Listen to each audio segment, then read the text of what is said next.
Sabe aquela história de que o futuro é brilhante, de sonhar alto? Pois é, enquanto nos dizem isso, parece que as pessoas mais ricas do mundo estão, na verdade, se preparando para o pior cenário possível. E é exatamente essa contradição que a gente vai investigar agora.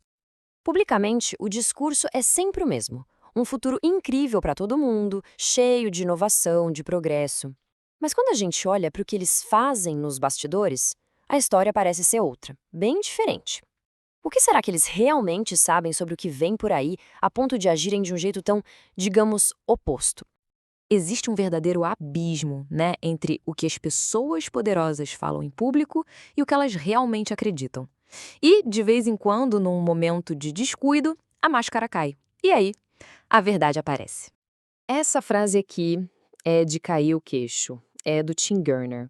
Ela mostra a realidade nua e crua por trás daquele papo bonito de inovação. Quer dizer, quando se fala em substituir pessoas por inteligência artificial, fica a pergunta: o objetivo é mesmo o progresso ou é, no fundo, uma questão de controle? Ok, mas palavras o vento leva, né? O que importa mesmo é seguir o dinheiro. É para onde a grana está indo que a gente descobre a verdadeira intenção por trás de tudo. Vamos voltar um pouco no tempo, lá para o comecinho de 2020. Enquanto as notícias sobre a Covid-19 começavam a pipocar, senadores americanos receberam um alerta, em privado, sobre o quão sério o negócio era.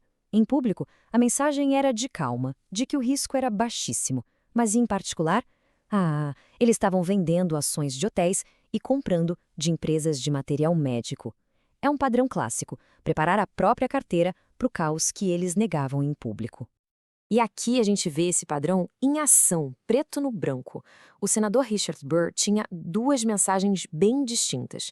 Uma era para os amigos ricos, para os doadores, sabe? Alertando sobre uma pandemia que poderia ser como a de 1918. E a outra, totalmente diferente, era para o público em geral.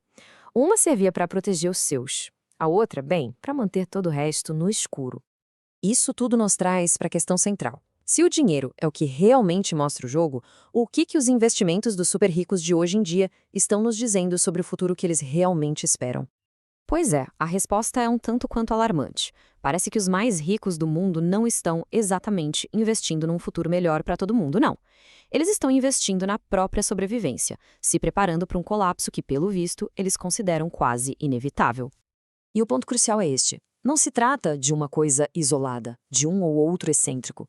Já em 2017, o cofundador do LinkedIn, o Reid Hoffman, estimou que mais da metade, ou seja, mais de 50% dos bilionários do Vale do Silício já tinham comprado alguma forma de seguro contra o apocalipse. É muita gente. E olha, esses planos de fuga não são só uma ideia, não. Eles são reais, são caríssimos e estão sendo construídos agora mesmo. E vão muito, mas muito além de um simples abrigo antibomba no porão de casa. Vamos começar pelo caso do fundador da Meta, uma empresa que tem como missão declarada conectar as pessoas. Só que as ações pessoais do seu criador contam uma história de isolamento extremo. É bom deixar claro, isso não é uma casa de férias, é uma fortaleza, projetada para aguentar o fim do mundo como a gente conhece. É um investimento de 270 milhões de dólares na própria sobrevivência, com agricultura, energia e segurança para viver completamente isolado do resto da humanidade. E o Zuckerberg não está sozinho nessa. A Nova Zelândia virou uma espécie de paraíso para os bilionários que se preparam para o apocalipse. Gente como Peter Thiel e o Sam Altman. E por que lá? Bom, porque é um lugar isolado, estável e, o mais importante, parece estar protegido dos piores cenários de mudanças climáticas. É o lugar perfeito para esperar a tempestade passar. Mas, peraí, o que leva essas pessoas a se prepararem para o pior em vez de, sei lá, tentarem evitar o desastre? Qual é a ideologia que alimenta essa visão de mundo tão pessimista? A resposta talvez esteja num livro de 1999 chamado O Indivíduo Soberano. A ideia principal do livro é que a era digital ia basicamente destruir o poder dos países. E isso criaria uma nova elite, os soberanos da informação.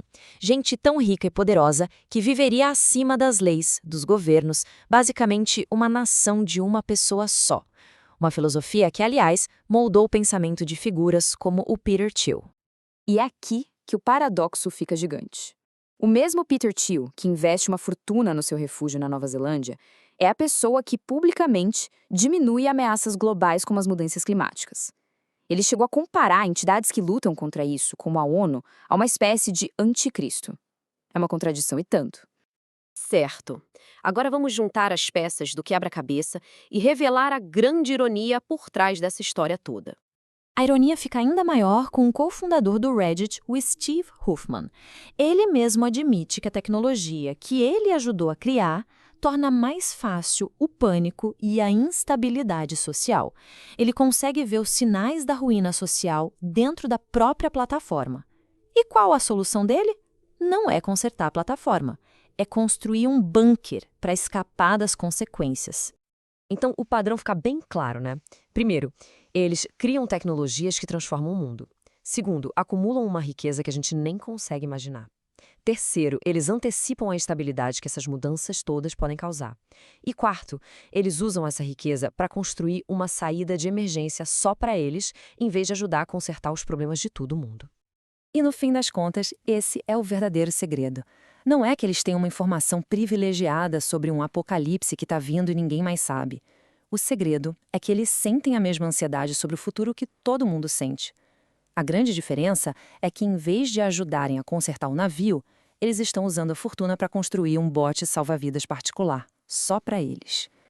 O que nos deixa com uma pergunta bem incômoda. Eles estão preparando um bote salva-vidas particular num navio que, em muitos casos, eles mesmos ajudaram a danificar. A questão que fica no ar é: e quanto a todo o resto que vai ficar a bordo?